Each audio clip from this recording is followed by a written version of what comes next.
¿Sabía usted? Una presentación de Predica la Palabra. ¿Sabía usted que cuando Jesús dijo en Mateo 10:34, no penséis que he venido para traer paz a la tierra, no he venido para traer paz, sino espada? No significa que Jesús estuviera promoviendo conflictos o el uso de la violencia, lo que significa es que el efecto, y no el propósito de su venida, sería división, Lucas 12:51 al 53. En Mateo se utiliza la palabra espada de manera metafórica, significando conflicto o división, no violencia. Cuando una persona reconoce a Cristo como Señor y Salvador, frecuentemente encontrará oposición entre los miembros de su familia que no son creyentes, debido a que las tinieblas se resisten a la luz.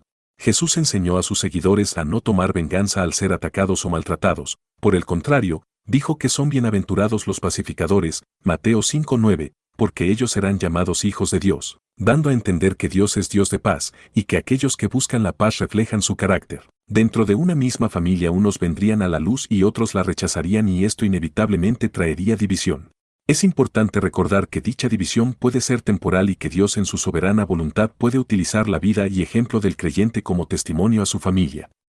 Es importante hacer notar también que Jesús habló de división y conflictos, pero estos conflictos son los de las personas que aún están en tinieblas, resistiendo a aquellos que vienen al Señor, no de los creyentes siendo hostiles o contenciosos hacia sus familiares incrédulos, pues como creyentes debemos mostrar la misma gracia y misericordia que hemos recibido. No se refiere ni justifica las guerras o conflictos físicos entre personas de distintas denominaciones o religiones. El cristianismo bíblico no persigue, no daña, ni mucho menos mata en el nombre del Señor. Cualquier expresión de violencia es una negación del Evangelio y abierta desobediencia a la palabra de Dios.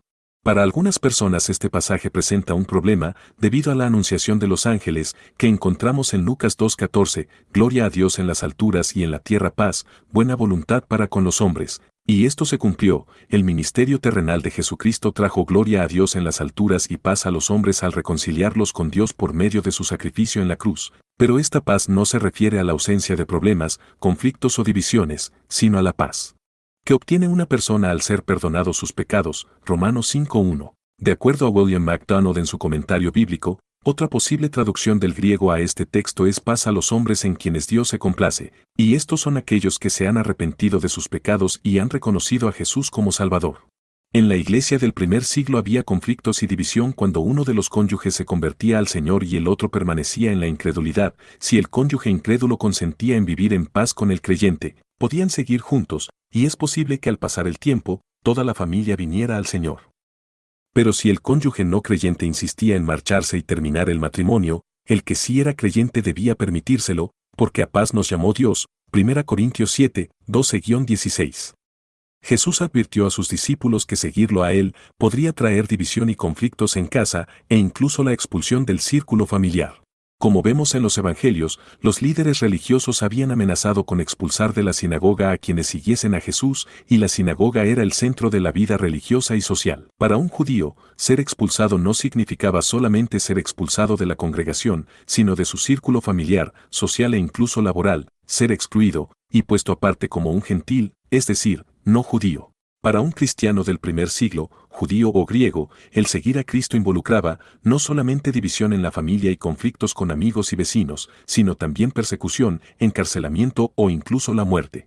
Era necesario que Jesús les advirtiera a sus discípulos para que ellos supieran el precio que deberían pagar por seguirle.